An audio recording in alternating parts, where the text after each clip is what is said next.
guys, lihat deh di TikTok. Masa ada cewek seumuran kita yang dihamilin sama pacarnya? Dia tuh minta tanggung jawab sama pacarnya. Dia minta dinikahin tapi malah diblokir sama pacarnya.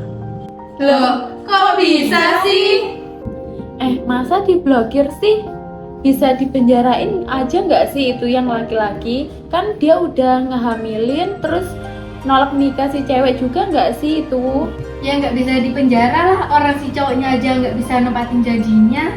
Loh kok bisa sih? Gimana sih hukum di Indonesia?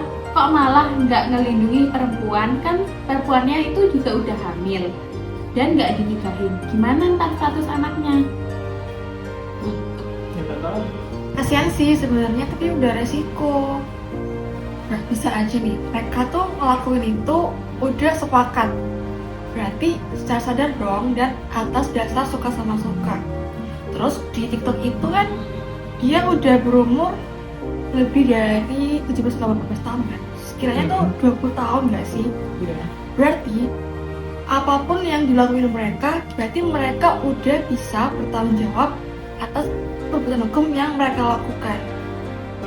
Kecuali nih si cewek diperkosa sama cowoknya, itu bisa. Karena ini mereka atas dasar suka sama suka, jadi nggak bisa. Nggak ada sih hukum di Indonesia yang bisa melindungi perempuan itu meskipun dia udah hamil dan minta buat dinikahin. Ya kasihan sih, tapi ya nggak bisa.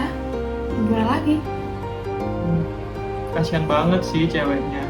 Nah makanya 3 hubungan seksual yang dilarang di Indonesia berdasarkan peraturan undang-undangan yang ada.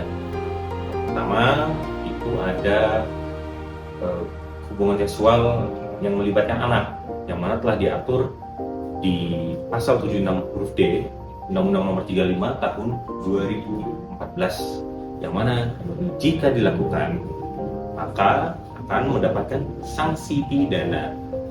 Ya, yang sanksi pidananya itu diatur di pasal 81 ayat 1 Perpu nomor 1 tahun 2016.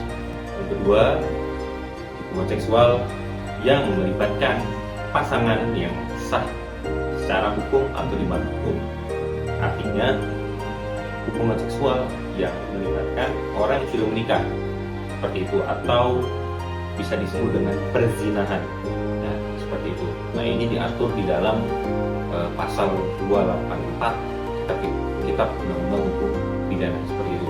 Nah, yang ketiga, maksudnya hubungan yang dilarang di Indonesia yaitu hubungan seksual secara pemaksaan, atau dapat kita sebut secara lain adalah pemerkosaan, yang mana telah diatur di dalam Undang-Undang Kitab Hukum Pidana pada pasal 285, seperti itu.